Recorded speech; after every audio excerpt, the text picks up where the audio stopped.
তখন এক বললেন, তুকসিরনা লানা, তোমরা খুচরা কথা বলো বেশি, অপ্রয়োজনীয় কথা, বদনাম, গীবাত, অভিশাপ, ও ভালো ও খারাপ, ও ভালো ও খারাপ, ও এই সেই। মহিলা মানুষ খুচরা কথা বলে বেশি, এর স্বামী ওর স্বামী, এর ছেলে ওর ছেলে, যে পাড়ার মহিলা যেটা দেখেন, মানে একটা বলতেই থাকে। এক নম্বরে এটা, এই জন্য জাহান্নামে যাওয়া। মুখখান বন্ধ রাখবেন, ভালো ছাড়া মুখ ব্যবহার করবেন না। দুই, তাকফুরনাল আশিরা, স্বামীকে মেনে চলো না। সেই জন্য আমি যেটা বলেছি সেটাই ঠিক, স্বামীকে মেনেই চলতে হবে, তিতা লাগলেও মিঠা লাগলেও। তার সাথে কথা বন্ধ করে, মাসের মাস কথা না বলে, মুখখান বাঁকা করে চলে, বিছনা ভিন্ন করে থেকে সংসার করা জায়েজ নয়। আব্দুর রাজ্জাক সাহেব, আপনি তো জানেন না আমার স্বামীর মুখখান কত খারাপ, আর মুখের দিকে আমার তাকাতে ইচ্ছে করে না। আমি বুঝলাম আপনি আমার দিনী বোন, আপনার কথা আমি বুঝি, কিন্তু শোনেন, মেনেই চলতে হবে, নইলে সংসার ত্যাগ করতে হবে। যেখানে আল্লাহ রসুল বলেছেন যে মহিলাদের জন্য জান্নাতের সব দরজা খোলা, যেটা দিয়ে ইচ্ছে সেটা দিয়ে ঢুকতে পারে, তখনও আল্লাহ রসুল চারটা কথা বলেছেন। এক, 5 ওয়াক্ত সালাত। 2, রমজান মাসের সিয়াম রোজা। 3, স্বামীকে মেনে চলা। 4, জেনায় লিপ্ত না হলে হলো, স্বামীকে মেনে চলা। এটাই পথ, স্বামীকে মেনেই চলতে হবে, আমাদের কিছু করার নেই। মুহাম্মদ সাল্লাল্লাহু আলাইহি ওয়াসাল্লাম এভাবেই বলেছেন, তিতা লাগলেও মিঠা লাগলেও মেনেই চলতে হবে। যদি দেখা যায় যে মানা যাবে না, তাহলে খোলা তালাক নিতে হবে। চেয়ারম্যান মেম্বারের কাছে গিয়ে খোলা তালাক করে নিতে হবে, কাজীর কাছে গিয়ে করে নিতে হবে। 30 দিন পরে বিবাহ বসবেন অন্য জায়গায়, কোনো সমস্যা নেই। কিন্তু থাকলে মেনেই চলতে হবে। কেন বেশি জাহান্নামে?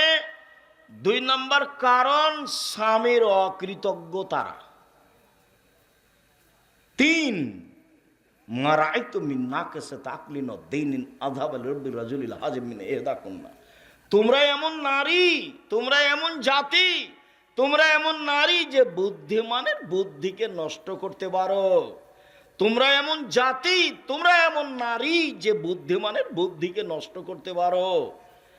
একবার হাসি দিয়ে কথা বললে অর্ধেক ঈমান শেষ।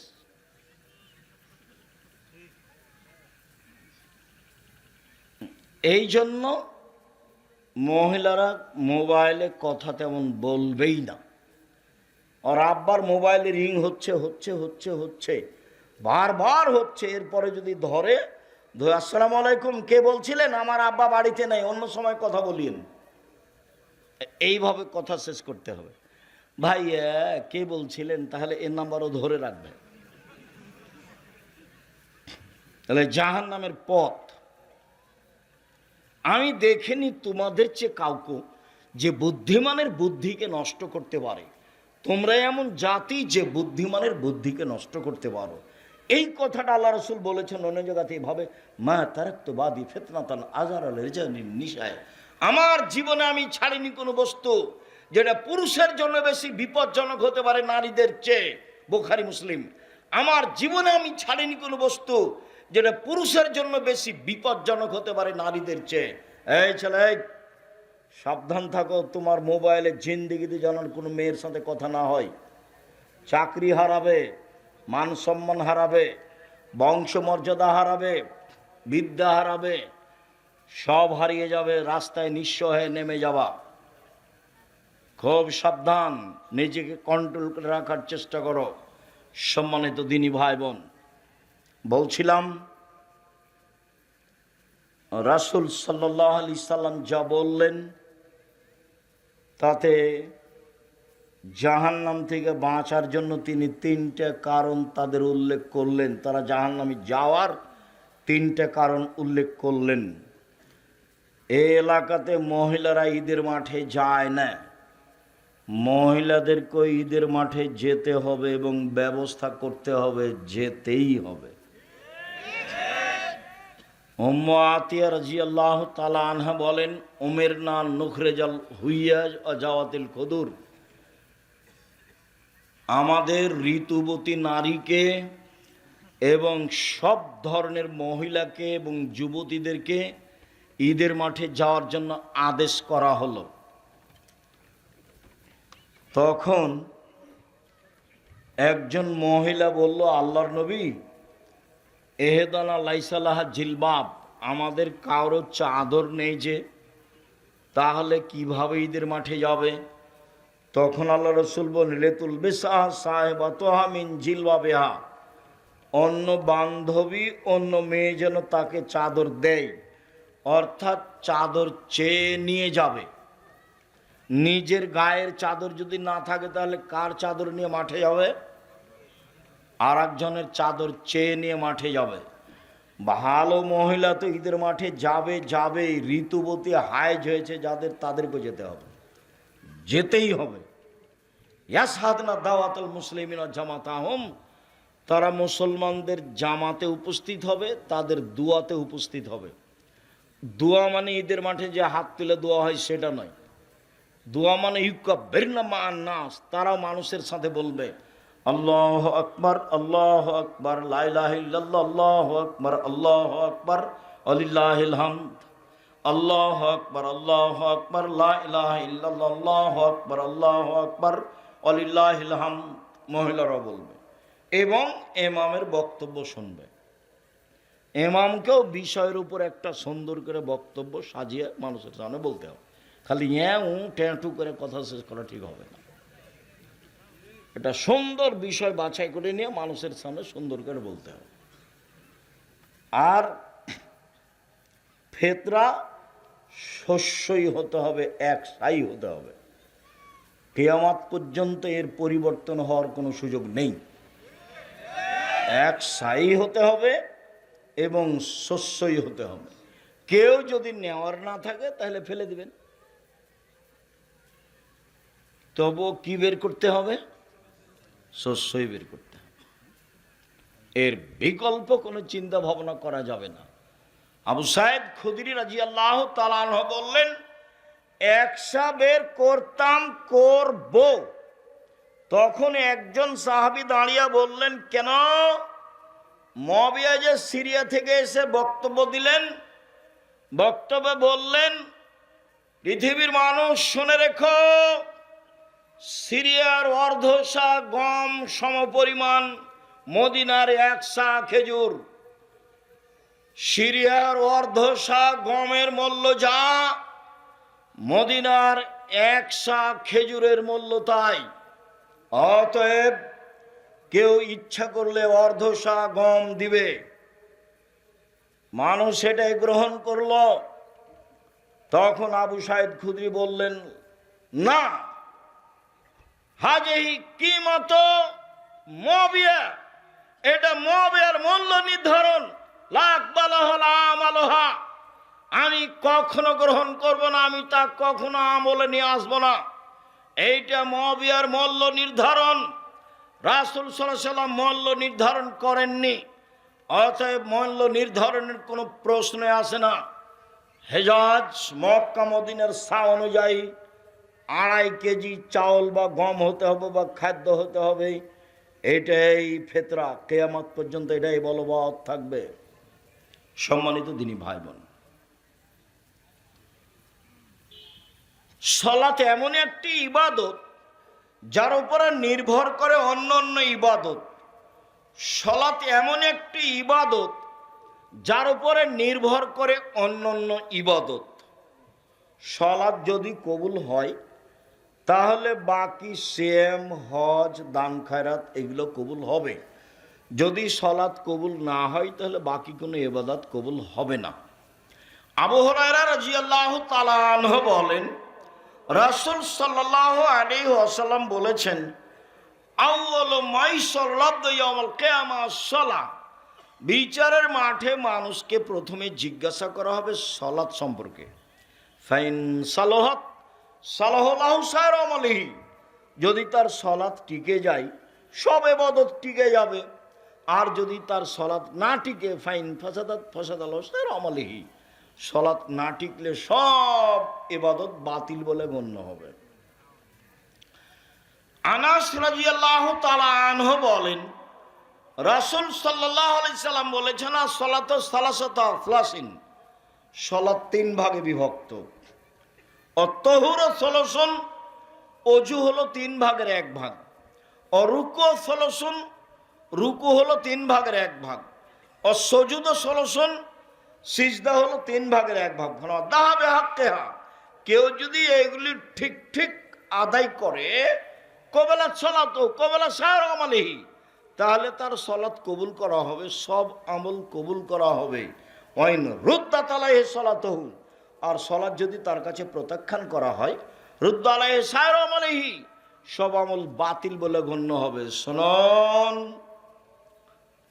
সলাৎ এমন একটি ইবাদত, নামাজ, আমরা সব সময় কি শব্দ ব্যবহার করব? সলাৎ, নামাজ নয়। সলাৎ শব্দটি কোরআনেও আছে, হাদিসেও আছে। নামাজ কোরআনেও নেই, হাদিসেও নেই। সিয়াম শব্দটি কোরআনেও আছে, হাদিসেও আছে। রোজা শব্দটি কোরআনেও নেই, হাদিসেও নেই। জাহান্নাম শব্দটি কোরআনেও আছে, হাদিসেও আছে। দোজক শব্দটি কোরআনেও নেই, হাদিসেও নেই। জান্নাত শব্দটি কোরআনেও আছে, হাদিসেও আছে। বেহেশত শব্দটি কোরআনেও নেই, হাদিসেও নেই। আল্লাহ শব্দটি কোরআনেও আছে, হাদিসেও আছে। খোদা শব্দটি কোরআনেও নেই, হাদিসেও নেই। কিভাবে চলছে? চাঁপাইনবাবগঞ্জের ভাষায় গায়ের জোরে চলছে। এটা তো আসলে মানুষ ফিরে যেতে চায় না। আমার এই জায়গা হুবাহু জন্মভূমি না হলেও, যেহেতু আমার পড়াশোনার সূচনা নাচল, কাজে আমি নাচলকে জন্মভূমির মতোই দেখি এবং ভাবি এটাই। কাজেই আপনার সাথে আমার একটা ভালোবাসা থাক, আমি এটা ঐকান্তিকভাবে কামনা করি।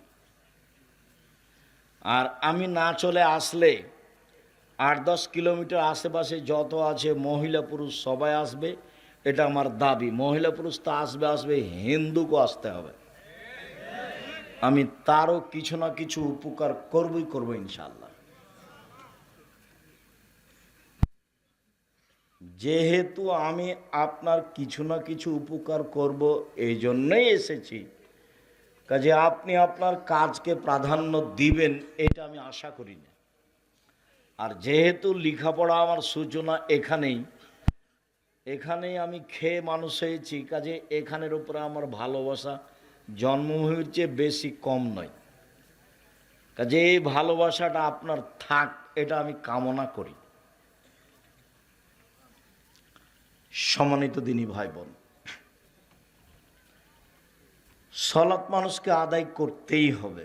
আল্লাহ তাআলা বলেন, ফাকিমুস সালাওয়াতুজ যাকাত, পৃথিবীর মানুষ সালাত আদায় করো আদেশ, যাকাত প্রদান করো।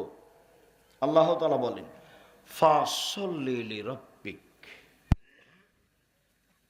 মুহাম্মদ সাল্লাল্লাহু আলাইহি সাল্লাম আপনি সালাত আদায় করুন আপনার প্রতিপালককে সন্তুষ্ট করার জন্য, এবং কুরবানি করুন। কুরবানি আসছে, 7 ভাগে করা হবে না, সব ভিন্ন ভিন্ন করবেন। টাকা বেশি আছে গরু, টাকা কম আছে খাসি, তার চেয়ে কম আছে ছাগি, তার চেয়ে কম আছে ভেড়া। ভাগে করবেন কার টাকা কেমন। আবার কেউ বলছে ঠিক, কেউ বলছে ঠিক নয়। কেন যাবেন ওখানে?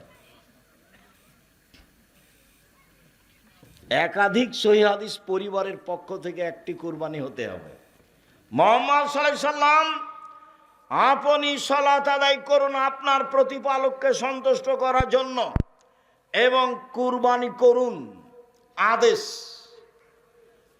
সালাত আদায় করতেই হবে, এটা বাধ্য। মানুষ যে কোনো মূল্যে সালাত পৃথিবীতে ভিন্ন ধরনের ব্যতিক্রম বিরল ইবাদত, যা মানুষের সাথে আপোষ করে না। অন্যান্য ইবাদত আপোষ করে সালাত ব্যতীত, যেমন এই যে পার হয়ে গেল রামাজান, রামাজান মাস মানুষের সাথে আপোষ করে কিভাবে? আপনি অসুস্থ, আপনি করিয়েন না, পরে করবেন, এই যে আপোষ করলো। আপনি সফরে আছেন, রামাজান ফরজ মাস, ছেড়ে দেন, পরে করবেন, এই যে আপোষ করলো। হজ ফরজ বিধান, এবছরই করব চাচ্ছিলেন, পরিবেশ অনুকূলে হলো না, সামনে বছর করেন, করেন, এই যে ফরজ বিধান, আপোষ করলো। জাকাত 2 মাস আগে দেন, জাকাত 20 দিন পরে দেন, দেন, এই যে ফরজ বিধান, আপোষ করলো। সলাত এরকম মানুষের সাথে আপোষ করে না। অজু করে সলাত আদায় করতে হয়, পানি নেই, তাহলে তায়াম্মুম করে সলাত আদায় করতে হবে, মাটি নেই, অজু আর তায়াম্মুম ছাড়াই সলাত আদায় করতে হবে। কেবলার দিকে মুখ করে সলাত আদায় করতে হয়, কেবলা বোঝা যায় না, কেবলা ছাড়াই সলাত আদায় করতে হবে। দাঁড়িয়ে সলাত আদায় করতে হয়, দাঁড়িয়ে থাকা যায় না, বসে থেকে করতে হবে। বসে থেকে সলাত আদায় করা যায় না, শুয়ে থেকে করতে হবে। পরিষ্কার কাপড় পরে সলাত আদায় করতে হয়, পরিষ্কার কাপড় নেই, যেই কাপড়ে পেশাব পায়খানা লেগে আছে, অপবিত্র হয়ে আছে, সেই কাপড় পরেই সলাত আদায় করতে হবে। পরিষ্কার ও অপরিষ্কার কোনো কাপড়ই নেই, কারণবশত কোনো পুরুষ নারী উলঙ্গ হয়ে আছে, সলাতের টাইম হয়ে গেছে, সময় পার হয়ে যাচ্ছে, এই উলঙ্গ অবস্থাতেই তাকে সলাত আদায় করতে হবে, করতেই হবে। পৃথিবীতে ব্যতিক্রম ইবাদত সলাত। সলাত এমন একটি ইবাদত যার উপরে নির্ভর করে অন্যান্য ইবাদত। যদি সলাত কবুল হয় তাহলে বাকি ইবাদত কবুল হবে, যদি সলাত কবুল না হয় তাহলে বাকি ইবাদত কবুল হবে না। সম্মানিত দিনী ভাই বোন, যারা সলাত আদায় করে না তারা কেমন? সংক্ষিপ্ত বললাম, সলাত আদায় করতেই হবে। এবার দেখি যারা সলাত আদায় করে না তারা কেমন। বুরায়দা রাদিয়াল্লাহু তাআলা আনহু বলেন, রাসূল সাল্লাল্লাহু আলাইহি সাল্লাম বলেছেন, বাইনাল আবদি ওয়া বাইনাল কুফরি তারকুস সালাহ। মুসলমান এবং কাফেরের মধ্যে পার্থক্য হচ্ছে সালাত ছেড়ে দেওয়া। যে সালাত আদায় করলো সে মুসলমান, আর যে সালাত আদায় করলো না সে কাফের। আবু হুরায়রা রাদিয়াল্লাহু তাআলা আনহু বলেন, রাসূল সাল্লাল্লাহু আলাইহি সাল্লাম বলেছেন, মান তারাকা সালাতা মুতাআম্মিদান ফাকাদ কাফারা। কেউ যদি ইচ্ছাকৃত সালাত ছেড়ে দেয় তাহলে সে কাফের হয়ে গেল।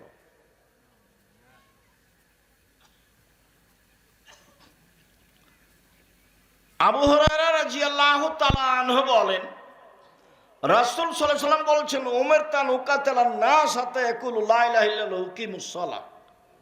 আল্লাহর নবী বলছেন, আমাকে আদেশ করা হয়েছে যে আমি মানুষকে সালাত আদায়ের জন্য এবং লা ইলাহা ইল্লাল্লাহ বলার জন্য আদেশ করব।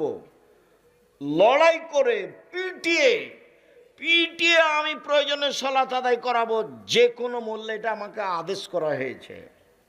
সম্মানিত দিনী ভাই বোন, অত্র হাদিসকে সামনে রেখে ইমাম আহমদ ইবনে হাম্বল রাহিমাহুল্লাহ বলেছেন, কেউ যদি অলসতা করে এক ওয়াক্ত সালাত ছেড়ে দেয় তাহলে তাকে কুরবানি জবে করতে হবে, হত্যা করতে হবে। ইমাম আবু হানিফা রাহিমাহুল্লাহ বলেছেন, কেউ যদি অলসতা করে এক ওয়াক্ত সালাত ছেড়ে দেয় তাহলে তাকে জেলখানায় বন্দি করে পিটিয়ে সালাত আদায় করাতে হবে।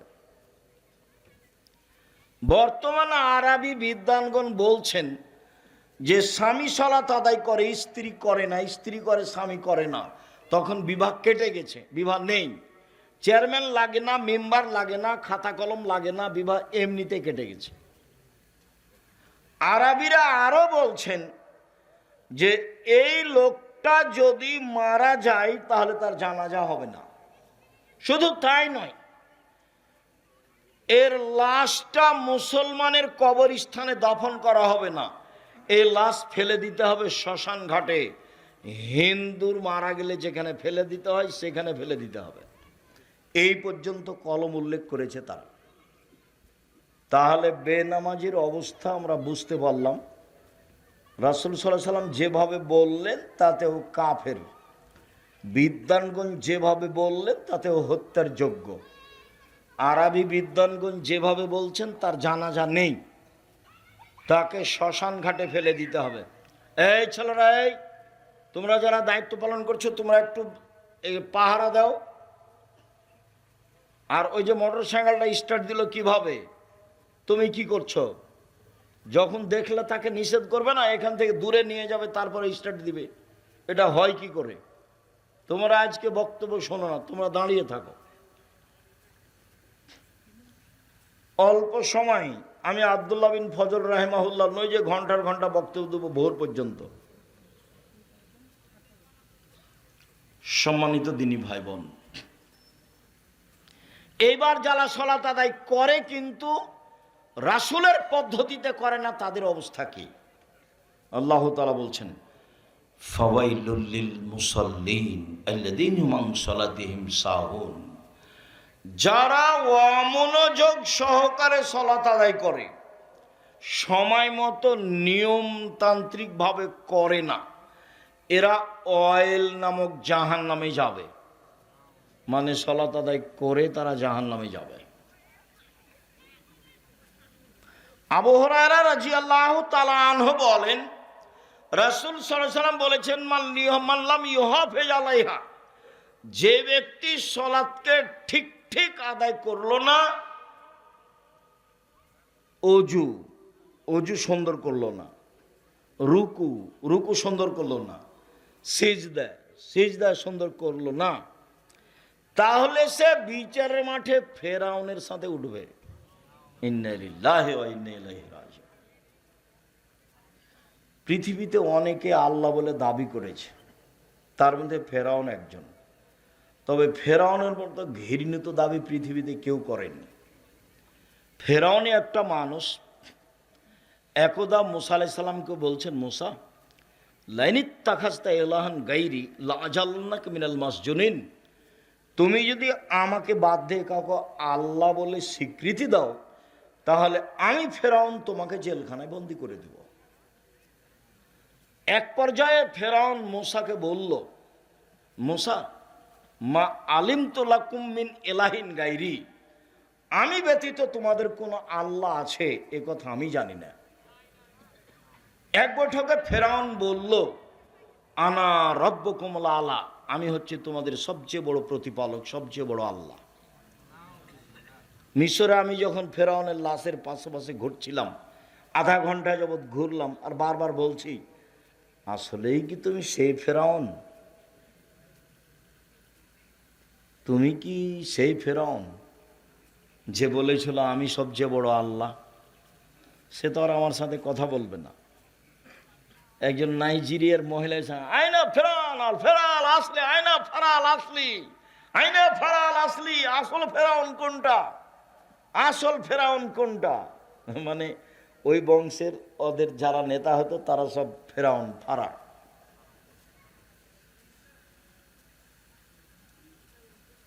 আল্লাহই ভালো জানে। সবচেয়ে বড় বদ মানুষ আল্লাহ দাবি করাতে পৃথিবীর ইতিহাসে। আমি ভালোভাবে সালাত আদায় করলাম না, তার সাথে আমার থাকা হবে, এর চেয়ে দুঃখজনক কি হতে পারে? তবে সালাত হবে না এ কথা ঠিক। আবু হুরায়রা রাদিয়াল্লাহু তাআলা আনহু বলেন, একটা লোক মসজিদে ঢুকে 2 রাকাত সালাত আদায় করে আল্লাহ রাসূলকে সালাম দিল।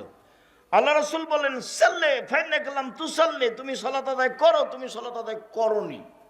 লোকটি আবার 2 রাকাত সালাত আদায় করে রাসূলকে সালাম দিল। আল্লাহ রাসূল বললেন সাল্লাল্লাহু আলাইহি সাল্লাম, তুমি সালাত আদায় করো, তুমি করোনি। আবার সাহাবী 2 রাকাত সালাত আদায় করে আল্লাহ রাসূলকে সালাম দিল। রাসূল সাল্লাল্লাহু আলাইহি সাল্লাম বললেন, তুমি সালাত আদায় করো, তুমি করোনি। তখন লোকটি বলছে, আল্লিমনি কাইফা উসাল্লি, কিভাবে সালাত আদায় করবো আপনি আমাকে শিখিয়ে দেন, এর চেয়ে তো আমি ভালো করে সালাত আদায় করতে পারবো না। তখন আল্লাহ রাসূল বললেন যে রুকু এবং সিজদা ঠিক মতো আদায় করো। শুনুন, আল্লাহ নবী তাকে বললেন না যে তুমি সালাত আদায় করেছ তবে খুব একটা সুন্দর হয়নি, এভাবে বললেন না। তুমি সালাত আদায় করেছ তবে খুব একটা সুন্দর হয়নি, এভাবে বলেননি। বললেন যে তুমি সালাত আদায় করো, তুমি করোনি, তাই তো বললেন। হুযায়ফা ইবনে ইয়ামান রাদিয়াল্লাহু তাআলা আনহু একটা লোককে দেখলেন যে সালাত আদায় করলো, রুকু সিজদা ঠিক মতো করেনি। তখন হুযায়ফা ইবনে ইয়ামান বলছেন, শোনো, তোমার সালাত হয়নি, শুধু হয়নি নয়, লাউ মুত্তা, তুমি যদি এখন মারা যাও তাহলে লা মুত্তা আলা গায়রি ফিতরাতি রাসূলিল্লাহ সাল্লাল্লাহু আলাইহি সাল্লাম, তাহলে তোমার রাসূলের পদ্ধতিতে মরণ হবে না, তোমার মরণটা মুসলমান হিসাবে হবে না। সম্মানিত দিনী ভাই বোন, রাসূল সাল্লাল্লাহু আলাইহি ওয়াসাল্লাম এক সাহাবীকে বললেন, একবার বললেন, আসওয়া সারিক মা ইয়াসরুকু মিন সালাতিহি, সবচেয়ে খারাপ চোর যে সালাত চুরি করে, সবচেয়ে জঘন্য চোর যে সালাত চুরি করে। তো সাহাবীগণ বলছেন, কাইফা ইয়াসরুকু মিন সালাতিহি, আল্লাহ নবী, মানুষ সালাত কিভাবে চুরি করতে পারে? মানুষ কি সালাত চুরি করতে পারে? সালাত কি চুরি করার জিনিস? তখন রাসূল সাল্লাল্লাহু আলাইহি ওয়াসাল্লাম বললেন, মাল্লাম ইতিম রুকু আলা সুজুদাহা, যে ব্যক্তি রুকু সিজদা ঠিক মতো আদায় করলো না সে হলো সালাত চোর। তাহলে যারা সালাত আদায় করে কিন্তু ঠিক মতো আদায় করে না, তার অবস্থা হলো এই, যেটুকু করবেন ঠিক করতে হবে, ধীর স্থির করতে হবে, রুকু ধীর স্থির করতে হবে, সিজদা ধীর স্থির করতে হবে, সুন্দর করে ওযু করতে হবে। চলেন এক খেয়ালে চেয়ে থাকবেন যে যেখানে আছেন, মহিলা পুরুষ। বুখারী মুসলিমের এক হাদিসে এসেছে, রাসূল সাল্লাল্লাহু আলাইহি ওয়াসাল্লাম বললেন, সাল্লু কামা রাআইতুমুনি উসাল্লি, পৃথিবীর মানুষ সালাত আদায় করো যেভাবে আমাকে সালাত আদায় করতে দেখছো। আল্লাহ নবী বললেন যে আমাকে যেভাবে সালাত আদায় করতে দেখছো। তো এখন কি রাসূল সাল্লাল্লাহু আলাইহি ওয়াসাল্লাম বেঁচে আছেন? তো আমরা তাকে কিভাবে দেখব? হাদিস পরামর্শের জন্য থাকলো এক নম্বরে বুখারী মুসলিম, দেখে সালাত ঠিক করেন। দুই নম্বরে থাকলো রিয়াজুস সালেহিন, নাম শুনেননি? রিয়াজুস সালেহিন, রিয়াজুস সালেহিন একটা হাদিসের বই, বাংলা পাওয়া যায়, এখানে সালাত। তিন, এটা আমাদের পরামর্শ, 3 নম্বর।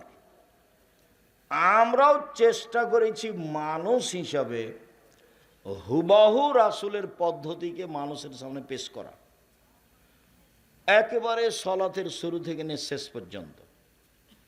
আমি যেটা পেশ করেছি সে বইয়ের নাম রাসূল সাল্লাল্লাহু আলাইহি সাল্লামের সালাত বনাম প্রচলিত সালাত। দেখেন রুকু সিজদা কিভাবে হবে, পরিমাণ কি হবে। আমি মানুষ হিসেবে চেষ্টা করেছি যে আমার আপনার সালাতটা যেন রাসূলের সাথে মিল খায়। আল্লাহ রাসূল বললেন, সাল্লু কামা রাআইতুমুনি উসাল্লি, তোমরা সালাত আদায় করো যেভাবে আমাকে সালাত আদায় করতে দেখছো। একটু বাস্তব দেখাই। আল্লাহু আকবার বলে সালাত আরম্ভ করবেন, আল্লাহু আকবার বলার পূর্বে ওযু করবেন সুন্দর করে। রাসূল সাল্লাল্লাহু আলাইহি সাল্লাম বললেন, শোনো, আমি কি এমন কিছু বলে দিব না যাতে পাপ মিটে যাবে, মান বেড়ে যাবে? সাহাবীগণ বলেন, হ্যাঁ বলেন, সেটা কি? যাতে পাপ মিটে যাবে, মান বেড়ে যাবে। সুন্দর করে ওযু করলে পাপ মিটে যাবে, মান বেড়ে যাবে। সুন্দর করে ওযু করলে পাপ মিটে যাবে, মান বেড়ে যাবে। 2, পায়ে হেঁটে মসজিদে গেলে পাপ মিটে যাবে, মান বেড়ে যাবে। 3, মসজিদে গিয়ে সালাতের পরে তাসবিহ তাহলিল জিকির আজকার করলে পাপ মিটে যাবে, মান বেড়ে যাবে।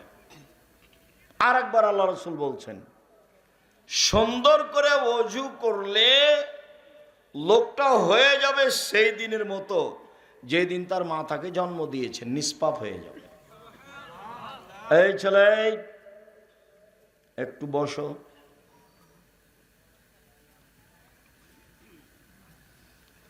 নিষ্পাপ হয়ে যাবে সুন্দরভাবে ওযু করলে। সুন্দর ওযু কি? সব অঙ্গগুলো 3 বার করে ধুইতে হবে, সেটাই হলো সুন্দর ওযু। একবার কবজি পর্যন্ত ধুয়েছি, সম্পূর্ণ ভিজে গেছে, একবার ধোয়া। ভিজা জায়গায় পানি দিয়ে ধোয়ার নাম দ্বিতীয়বার ধোয়া, ভিজা জায়গায় পানি দিয়ে ধোয়ার নাম তৃতীয়বার ধোয়া। এ হলো সুন্দর অজু। কবজি পর্যন্ত ভিজাতে গিয়ে যদি একাধিকবার পানি লাগে, লাগুক। আমি কি বুঝাতে পেরেছি সুন্দর অজু কাকে বলে? ভিজা জায়গায় পানি দিয়ে ধুইবেন, তারপর দ্বিতীয়বার ধোয়া, 3 বার, তখন হবে সুন্দর অজু। শীতের দিনেও মন খারাপ করে অজু করবেন না, মানে আপনি হয়ে যাবেন সেই দিনের মতো যেদিন আপনার মা আপনাকে জন্ম দিয়েছে, নিষ্পাপ হয়ে যাবেন, এই আশায় আপনি সুন্দর করে অজু করবেন। একটা হাদিসে এসেছে হল অজু মাকানা কাবলাহু, অজু অতীতের সব পাপকে মিটিয়ে দেয়। কাজে অজু যেন খুব সুন্দর হয়। সুন্দর করে অজু করার পূর্বে পেশাব পায়খানার কাজ থাকলে সেরে আসবেন। পেশাব পায়খানায় বসার সময় বলবেন বিসমিল্লাহ আল্লাহুম্মা ইন্নী আউযু বিকা মিনাল খুবুসি ওয়াল খাবায়েস। যদি বিসমিল্লাহ ছেড়ে দেন তাহলে শয়তান লজ্জাস্থান দেখতে পাবে, ক্ষতি করতে পারবে না। আর যদি বিসমিল্লাহ সহ বলেন বিসমিল্লাহ আল্লাহুম্মা ইন্নী আউযু বিকা মিনাল খুবুসি ওয়াল খাবায়েস, তাহলে ও ক্ষতি করা তো দূরের কথা, লজ্জাস্থান দেখতেই পাবে না। আর শয়তান টয়লেটে থাকে, এই জন্য ও দোয়া পড়ে ঢুকতে হয়, দোয়া পড়ে বসতে হয়।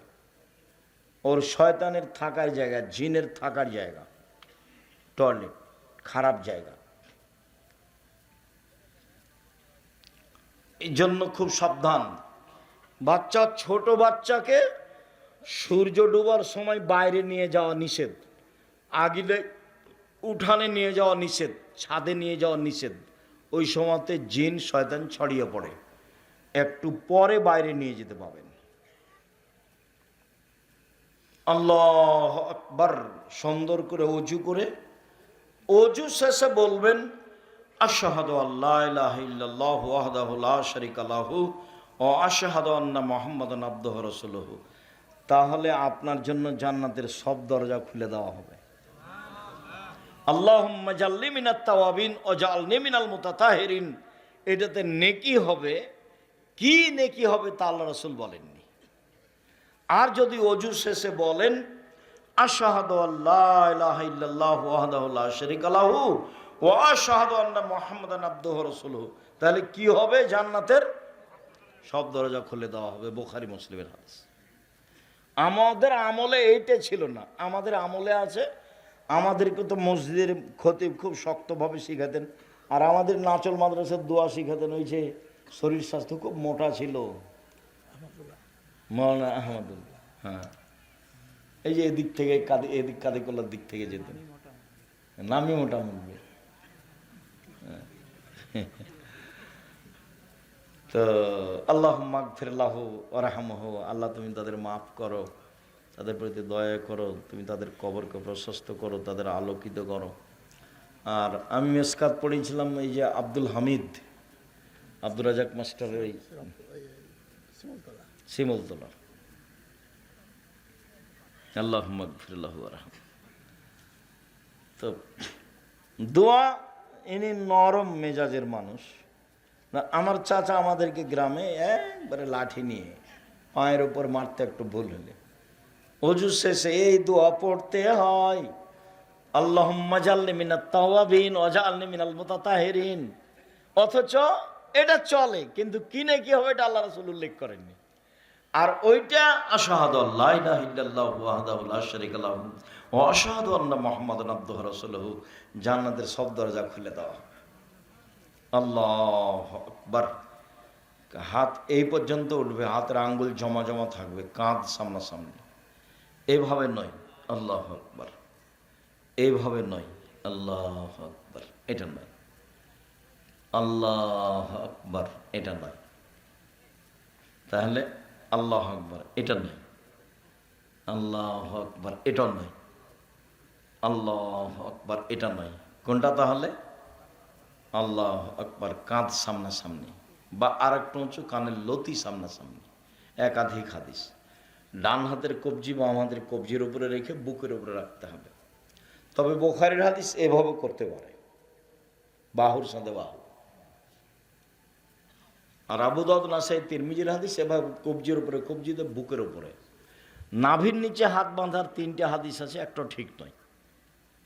আর বুকের উপরে হাত বাঁধার 5টা হাদিস আছে আমলযোগ্য, চেষ্টা করবেন।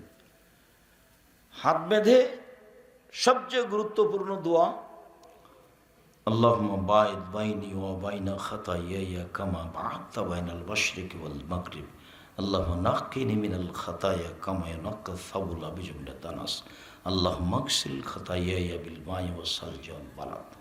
হে আল্লাহ, তুমি আমাকে, আমার পাপকে অত দূরত্বে রাখো, আমার থেকে পাপকে পূর্ব থেকে পশ্চিম যত দূরে। তারপর তুমি আমার পাপকে ধুয়ে পরিষ্কার করে দাও, যেমনভাবে সাদা কাপড়কে ময়লা থেকে ধুয়ে পরিষ্কার করা হয়। তারপর তুমি আমাকে বরফ দিয়ে, তুষার দিয়ে, ঠান্ডা পানি দিয়ে ধুয়ে পরিষ্কার করে দাও। বা আপনি বলতে পারেন ওয়াজ্জাহাতু ওয়াজহিয়া লিল্লাযী ফাতারাস সামাওয়াতি ওয়াল আরদা হানিফা ওয়া মা আনা মিনাল মুশরিকিন, ইন্না সলাতি ওয়া নুসুকি ওয়া মাহইয়া ওয়া মামাতি লিল্লাহি রাব্বিল আলামিন, লা শারিকা লাহু ওয়া বিযালিকা উমিরতু ওয়া আনা মিনাল মুসলিমিন, আল্লাহুম্মা আনতাল মালিকু লা ইলাহা ইল্লা আনতা, আনতা রাব্বি ওয়া আনা আবদুকা, জালামতু নাফসি ওয়া তারাফতু বিজামবি, ফাগফিরলি যুনুবি জামিয়া, লা ইয়াগফিরু যুনুবা ইল্লা আনতা, ওয়াহদিনি লিহাসানিল আখলাক, লা ইয়াহদিনি লিহাসানা ইল্লা আনতা, আসরিফ আন্নী সায়াহা, লা ইয়াসরিফু আন্নী সায়াহা ইল্লা আনতা, লাব্বাইকা ওয়া সাদাইকা, ওয়াল খায়রু কুল্লুহু ফি ইয়াদাইকা, ওয়া শাররু লাইসা ইলাইকা, আনা বিকা ওয়া ইলাইকা, তাবারাকতা ওয়া তাআলাইতা, আস্তাগফিরুকা ওয়া আতুবু ইলাইকা। এটা একটা সানা, লম্বা হয়ে গেল নাকি? দোয়ার বই তোমরা যুবক খালি বসে থাকছো দোকানে আর এখানে গল্প করছো কেন? মুখস্থ নাই, মুখস্থ করো। ইংরেজি বড় বড় গল্প মুখস্থ করেছো, লিখছো, সেটা পারো, এটা পারো না কেন? অন্যদের ভাষা মুখস্থ করে ঘন্টার ঘন্টা খাতায় লিখছো, ম্যাট্রিক পরীক্ষা, আয়ের পরীক্ষা, 9, 10-এর পরীক্ষায় হাত ক্লান্ত হয়ে যাচ্ছে, তার এটা মুখস্থ করো না কেন? অভ্যাস কেন এরকম? খারাপ অভ্যাস কেন? কোরআন মাজিদ পড়বে, একবারে জরুরি করে একবারে নিজের উপরে বাধ্য করবে, কোরআন মাজিদ পড়বই, যে কোনো মূল্যে পড়বই পড়ব, ত্যাগ করো। শয়তান তোমার সাথে জিদ করে আছে। 1 মিনিট আমার দিকে দেখো, শয়তান বলছে, আল্লাহ বলছে, ইয়া ইবলিস মা হামালাকা আল্লাহ তাসজুদা লিমা খালাকতু বিয়াদাইয়া। ইবলিস, আমি যাকে নিজ হাতে সৃষ্টি করলাম তুমি তাকে সিজদা করলে না কেন? তখন ইবলিস বলছে, খালাকতানি মিন নার ওয়া খালাকতাহু মিন তিন, আপনি আমাকে সৃষ্টি করেছেন আগুন দিয়ে আর তাকে সৃষ্টি করেছেন মাটি দিয়ে, আমি তাকে সিজদা করতে পারি না, আমি ঊর্ধ্বমুখী ও নিম্নমুখী। তখন আল্লাহ বলছেন, এই সরে যায় এখান থেকে, রাজিম সরে যায় এখান থেকে। তখন ইবলিস বলছে যে ঠিক আছে, আমি সরে যেতে রাজি আছি, আমার একটা কথা শোনেন। কি কথা? কিয়ামত পর্যন্ত বেঁচে থাকার সুযোগ দিতে হবে। তা আল্লাহ বললেন যে ঠিক আছে, এলা ওয়াক্তি মালুম, একটা সময় পর্যন্ত দিলাম। আল্লাহ যখন বললেন একটা সময় পর্যন্ত দিলাম, তখন ও কি বলছে শোনেন, এদিকে দেখেন, বলছে ওয়া ইজ্জাতেকা ইয়া রাব্বি, বলার ঢং দেখেন, তোমার সম্মানের কসম হে আমার প্রতিপালক। দেখেন ইবলিস বলছে ওয়া ইজ্জাতেকা ইয়া রাব্বি, তোমার সম্মানের কসম হে আমার প্রতিপালক, লা আযালু উকবিয়াল ইনসানা মা দামা তারহুম ফি আসাদিহিম, আদম সন্তানের দেহে যতক্ষণ পর্যন্ত শ্বাস থাকবে আমি তাকে ভুল পথে নিয়ে যাব যাব যাব। এটা তার জোরালো দাবি আল্লাহর সামনে। ওকে আমি পাপী করেই ছাড়বো, ও কিভাবে জান্নাতে যায় তা আমি দেখে ছেড়ে দিব। এই জিদ কার? শয়তানের, ইবলিসের, আল্লাহর সামনে। মনে রাখবেন, ও বলছে দেহে স্বাস্থ্যকালীন, মানে একটা লোক বিছানে পড়ে আছে, চলতে পারে না, কিন্তু পাপ করবে, মুখ চলে, কি হয়েছে রে না অমুক, ও তো দুনিয়ার বদ, ওকে ভোট দিস না, অথচ বিছানে আছে, চলতে পারে না, পা নেই। ইবলিস বলছে যে আমি আদমের ছেলে মেয়েকে পাপই করবো, আর দেহে যতক্ষণ পর্যন্ত কি আছে, শ্বাস আছে। তখন আল্লাহ বলছে ও ইজ্জতি ও জালালি ও ইরতেবায়ে মাকানি, আল্লাহ বলছে ইবলিস শোন, আমার সম্মানের কসম, আমার মর্যাদার কসম, আমার ইজ্জতের কসম, আমার উচ্চতার কসম, লা জালো আগফির লাহুম মাস্তাগফিরুনি, আদমের ছেলে মেয়ে যতবার আমার কাছে ক্ষমা চাইবে ততবার ক্ষমা করে দেব। এই কথা বললেন না যে তুই ওকে পারবি না, ওদিকে আল্লাহ গেলেন না, এইদিকে আসলেন যে আদমের ছেলে মেয়ে যতবার আমাকে বলবে যে আমার ভুল হয়েছে, ততবার আমি কি করব, ক্ষমা করে দেব। এই জন্য বেশি বেশি ব্যবহার করতে হবে আস্তাগফিরুল্লাহ ওয়া আতুবু ইলাইহি, আস্তাগফিরুল্লাহ আল্লাযী লা ইলাহা ইল্লা হুয়াল হাইয়ুল কাইয়ুম ওয়া আতুবু ইলাইহি রব্বিগফিরলি ওয়া তুব আলাইয়া ইন্নাকা আনতাত তাওয়াবুল গাফুর। খুব বেশি বেশি বলতে শিখতে হবে। ঘরের মধ্যে যাচ্ছেন, আসছেন, উঠছেন, বসছেন, এই তাসবিহ দেহের সাথে জুড়ে যাবে একবারে। এমনি যখন স্বাভাবিক কোনো কাজ হয়ে যায় এমনি মুখের উপরে চলে আসে, তেমনি এমনি মুখের উপরে চলে আসবে রব্বিগফিরলি ওয়া তুব আলাইয়া ইন্নাকা আনতাত তাওয়াবুল গাফুর। আর মাঝে মধ্যে আল্লাহুম্মা আনতা রাব্বি লা ইলাহা ইল্লা আনতা খালাকতানি ওয়া আনা আবদুকা ওয়া আনা আলা হাদিকা ওয়া ওয়াদিকা মাসতাতাতু আউযু বিকা মিন শাররি মা সানাতু আবু লাকা বিনিআমাতিকা আলাইয়া ওয়া আবু বিযামবি ফাগফিরলি ফাইন্নাহু লা ইয়াগফিরু যুনুবা ইল্লা আনতা। আউযু বিল্লাহ, বিসমিল্লাহ, সূরা ফাতিহা। অন্য একটি সূরা, তারপরে রুকু। রুকুতে যাওয়ার সময়তে এদিকে দেখেন, হাত দুটি রডের মতো সোজা থাকবে, আঙ্গুলগুলি খোলা খোলা থাকবে, মাথা উঁচুও থাকবে না, নিচুও থাকবে না। তাসবিহ পাঠ করবেন সুবহান রব্বিল আজিম, নইলে সুবহানাকা আল্লাহুম্মা রব্বানা ওয়া বিহামদিকা আল্লাহুম্মা গফিরলি, নইলে সুবহুন কুদ্দুসুন রব্বুল মালাইকাতুর রূহ, নইলে সুবহানা জি জাবরুত আল মালাকুত আল কিবরিয়া আল আজমাত, যা মনে লাগে যতবার। এরপরে সামি আল্লাহু লিমান হামিদা রব্বানা লাকাল হামদ হামদান কাসিরান তাইয়িবান মুবারাকান ফি। এরপরে চলেন সিজদায়। সিজদায় যাওয়ার পূর্বে আপনার সাথে জরুরি কয়েকটা কথা। মাথা, কপালটা, নাকটা একটু আগিয়ে রাখবেন যাতে করে পিঠের লম্বা হাড়টা সোজা হয়ে যায়। নাক কপাল দুটাই মাটিতে লেগে থাকবে। নাক আগে না কপাল আগে এ বিবেচনা নেই, নাক আগে যাক আর কপাল আগে যাক, কিন্তু মাটিতে লেগে থাকবে নাক কপাল দুইটাই একসাথে। আর হাত দুটি কানের পাশে থাকবে, কোনো এভাবে উঠে রাখতে হবে। পুরুষ নারী একই হুকুম। এটা আবার চাঁপায় নবাবগঞ্জ। এর অর্থ এই নয় যে মহিলারা মহিলা বৈঠকে বলবে বুবু সিজদায় যখন যাওয়া বুবু, হাতি যেমন মাটিতে পড়ে যায় তেমন একবার মাটিতে পড়ে গিয়ে আঁটো সাঁটো হয়ে সিজদা করিও বুবু। যদি বুককে উরু থেকে পৃথক রাখো বুবু, তাহলে স্তন ঝুলন্ত থাকবে বুবু, পর্দার ব্যাঘাত ঘটবে বুবুর। সব কথাই নাকি বোখারিতে আছে, এগুলো কথা নয়। পুরুষ নারী একই হুকুম। পুরুষ নারীর সলাতের মধ্যে কোনো পার্থক্য নেই, কোনো পার্থক্য নেই, কোনো পার্থক্য নেই। এতটুক যে মহিলা যদি ইমাম হয় তাহলে কোথায় দাঁড়াবে? কাতারে, লাইনে। আর যদি মহিলাদের ইমামের ভুল হয়ে যায় তাহলে ডান হাতের এই তালু দিয়ে এ হাতের পিঠের উপরে মারবে, সুবহানাল্লাহ বলতে পারবে না। ঈদের সলাৎ মহিলার ইমাম দিয়ে হবে না। আর জুমার সলাৎ মহিলার ইমামতিতে ঈদের সলাৎ হবে না। মহিলার ইমামতিতে ঈদের সলাৎ বিদাত। মহিলাদেরকে ঈদের মাঠে যেতেই হবে। কোনো একজন পুরুষ ইমাম দিয়ে মহিলাদের সলাৎ আদায় করে নেওয়া যাবে না, এই প্রথা বাতিল। ঈদের মাঠে মহিলাদেরকে যেতেই হবে যে কোনো মূল্যে।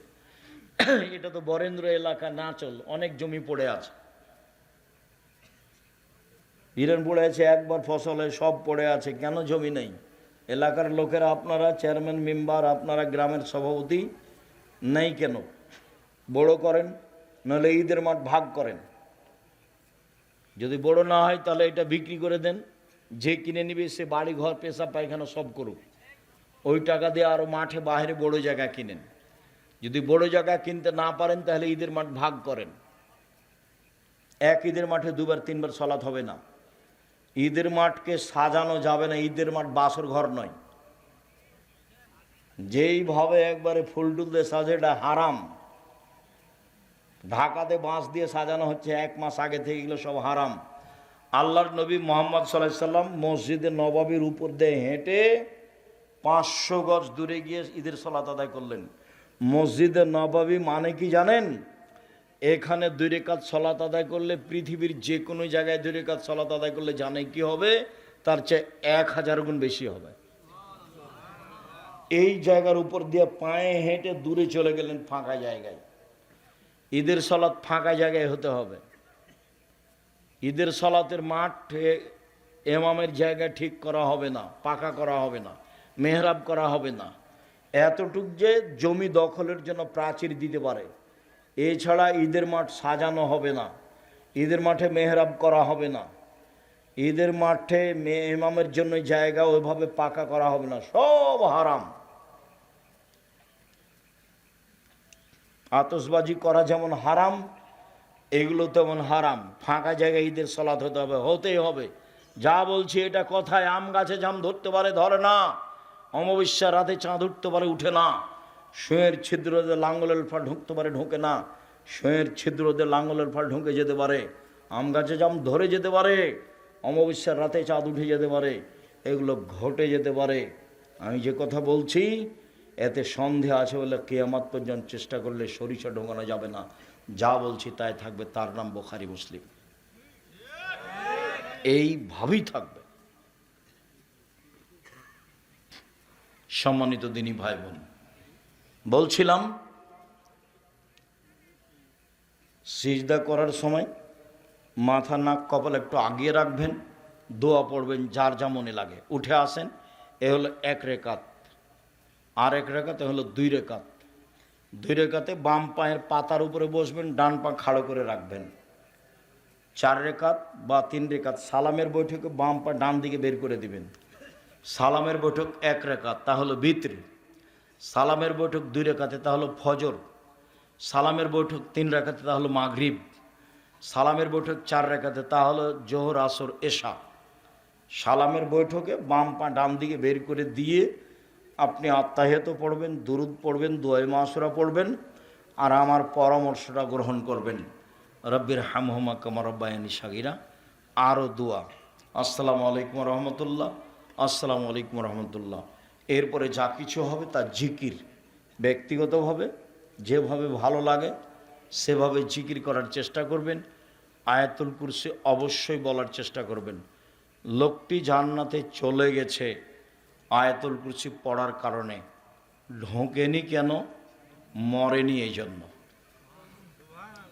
আয়াতুল কুরসিকে এইভাবে প্রাধান্য দিবেন 5 ওয়াক্ত সালাতের পরে। সম্মানিত দিনী ভাই বোন, আমি আপনাদের সকলের একান্তভাবে সালাত আদায় করে কামনা করি। এছাড়া কোনো ইবাদত কবুল হবে না মর্মে। সাথে সাথে আপনাকে আরও অনুরোধ করি, আমরা মুখে রাসূল সাল্লাল্লাহু আলাইহি সাল্লামের কথা পেশ করার চেষ্টা করি, মিডিয়াতে চেষ্টা করি, কলমে। আজকে কলমও আছে, গাড়িতে বই আছে না, এখানে নিয়ে আসতে পারে। দেখেন আব্দুল্লাহর বই কি কি আছে, আমাদের বইগুলো আছে, আমার হাতের ডানে আছে, সালাত শিক্ষা, এসব বইগুলি সংগ্রহ করার জন্য অনুরোধ জানাচ্ছি।